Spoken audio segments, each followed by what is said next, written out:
राधा वल्लभ श्री हरिवंश। मैं प्रजा शैलताजू और मेरे चैनल में आप सभी लोगों का हार्दिक स्वागत है।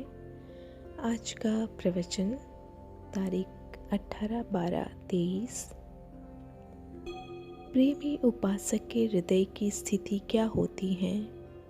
बिना मांगे देवता लोग तुम्हें सुख संपत्ति कैसे प्रदान करेंगे?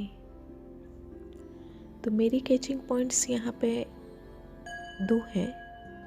ठाकुर जी सेवा घर में अपने और धाम की रहनी। तो यहाँ पे श्री महाराज जी बताते हैं कि प्रेम मार्ग में अपने प्रीतम के प्रति अत्यंत आसक्ति, अन्यत्र कहीं भी ममता अहमता का संबंध ना होना, यहाँ तक कि अन्य कामनाओं की बात क्या, मोक्ष सुख भी कड़वा लगने लगे। अपने आराध्य देव का सानिध्य हृदय में, उनका चिंतन, इसके आगे कुछ नहीं। प्रभु उसके हृदय को अपना निजी स्थान मानकर सदैव रहते हैं। जिसके हृदय में कोई कामना नहीं, न स्वार्थ की न परमार्थ की। आगे श्री महाराज जी बताते हैं कि परमार्थ का फल मुझे मोक्ष नहीं चाहिए, मुझे अपने आराध्य देव की आसक्ति चाहिए, उनका प्रेम चाहिए। ये मोक्ष प्रदान करने वाले महापुरुष हैं। जब प्रियाजू का वृंदावन की रसमयी भूमि का प्रेम प्राप्त हुआ तो बताते हैं कि ए मोक्ष, तू उनका वर्ण कर जो मुमुक्षु जन है, मेरे लिए तो तू अनिष्टकारी है। हमें समाना नहीं प्रियालाल में, हमें प्रियालाल की सेवा करनी है। ये प्रेमी जन ही जान सकते हैं, दूसरा नहीं। श्रीपाद, तुम्हारा नाम भी हमें पसंद नहीं मोक्ष। प्रेम की क्या स्थिति है? ये मोक्ष प्रदान करने वाले महापुरुष असाधारण ज्ञानी, असाधारण प्रेमी, ये बता रहे हैं। श्री महाराज जी आगे बताते हैं कि प्रियालाल के प्रेम में डूबे हुए रसिकों का संग ये त्रिभुवन में सबसे दुर्लभ लाभ है। यदि मिल गया तो विश्वास कर लो, अगर उनके वचन के अनुसार चलोगे तो इसी जन्म में पंचम पुरुषार्थ प्रेम की प्राप्ति हो जाएगी। आगे श्री महाराज जी कहते हैं, ये हाथों की सार्थकता है कि इससे भगवान की सेवा बन जाए। कई बार कहा है, अगर आप घर में ठाकुर जी को विराजमान कर लेते हैं तो आपका क्या चला जाएगा। प्रतिपल उनके दास का भाव कर लोगे तो परमानंद में डूब जाओगे। ये घर किसका है? ठाकुर जी का। ये संपत्ति किसकी है? प्रियालाल की। हम सब परिवार के सेवक हैं। जो भोग लगे प्रसाद पाओ, जो संपत्ति लाओ सामने रख दो। मालिक वो हैं। भला देखो तुम्हें माया कैसे फंसाती है। उसकी ताकत ही नहीं, क्योंकि तुमने अपना सर्वस्व प्रभु को मान लिया। लेकिन मनमानी आचरण करने वालों को ये बात अच्छी नहीं लगेगी। जो महत भाग्यशाली जन हैं, उनको बिना ठाकुर जी के विराजमान किए वो घर भूतों का घर है। पंच महाभूत तो ये है ही है। जहाँ नाम कीर्तन ना हो, जहाँ पे साधु चरण रच न पड़ी हो, जहाँ भगवत चर्चा नहीं होती हो, वो घर क्या है?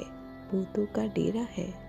घोर अशांति, कलह, वासना का तांडव यही होता रहेगा। आगे श्री महाराज जी बताते हैं कि धाम की रहनी हमें पता नहीं है, इसलिए लाभ नहीं ले पा रहे हैं। कामधेनु है धाम, कल्पतरु है धाम। यहाँ अधिक से अधिक समय भजन में देना चाहिए, चाहे 2 दिन के लिए आए हो, और यहाँ कम भोजन पाना चाहिए, जिससे हमारे भजन में विक्षेप ना हो। कोई वासना हमसे गलत आचरण न करवा दे। बहुत सावधानी से। यहाँ पैदल चलने का महत्व बहुत है। धाम है ना, अगर आप शरीर स्वस्थ हैं, दर्शन करने के लिए पैदल जा रहे हैं, तो एक एक कदम करोड़ों यज्ञ भी उसकी समानता नहीं कर सकते हैं। आगे श्री महाराज जी कहते हैं कि जिसका सतत नाम चलता है, चिंतन चलता है, ठाकुर उसके हृदय में प्रकाशित हो जाते हैं।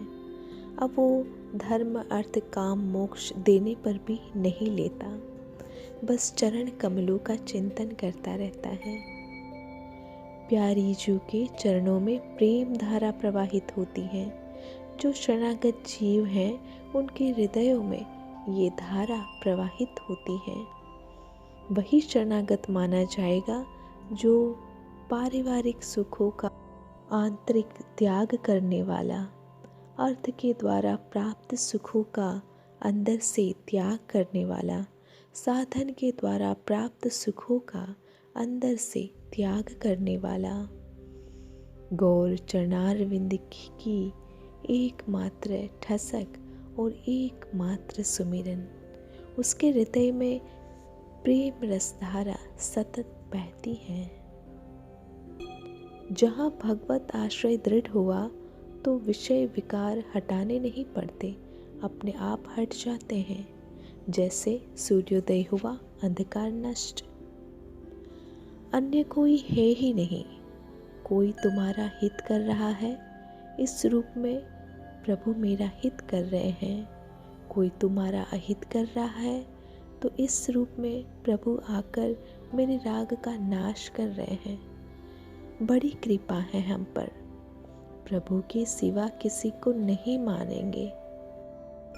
आगे श्री महाराज जी तुकाराम जी की जो बड़े महाभागवत हुए महाराष्ट्र में, वहाँ सबसे पहले उनकी पत्नी को साक्षात्कार हुआ। पत्नी का एक नियम था कि वो बिना अपने पति को भोग लगाए अपनी जिह्वा पे कुछ नहीं रखती थी। सदैव पति के प्रति भाव समर्पित था। व्यवहार में कटुता भले ही थी, हृदय से प्रेम। एक दिन भोग लेके जा रही थी तो रास्ते में पैर में बबूल का कांटा चुभ गया, तो उनको बहुत गुस्सा आया। तो ठाकुर जी आ गए। ठाकुर जी ने सोचा कि भक्त के प्रति आसक्त चित्त वाली ये हैं, मेरी भक्त की अर्धांगिनी है। भगवान ने कहा, लाओ मैया, मैं कांटा निकाल दूं। भगवान ने अपने दांत से उस भक्त पत्नी का कांटा निकाला और पीतांबर से पट्टी बांधी।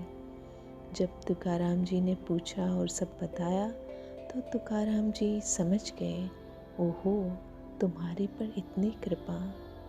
तो श्री महाराज जी बोलते हैं कि भक्त चरण रज का आश्रय लेने वालों पर भगवान बहुत जल्दी प्रसन्न हो जाते हैं।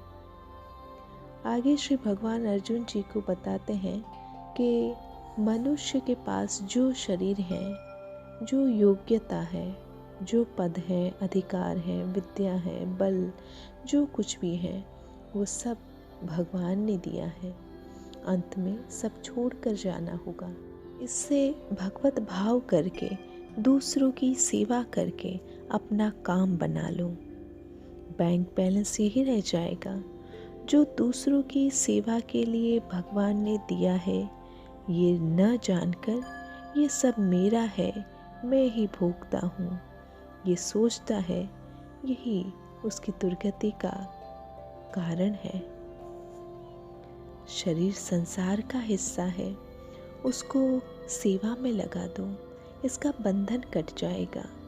इसके द्वारा जितने भी बंधन है, सबसे आप छूट जाओगे यदि सेवा धर्म में कर्तव्य कर्म का पालन कर लोगे।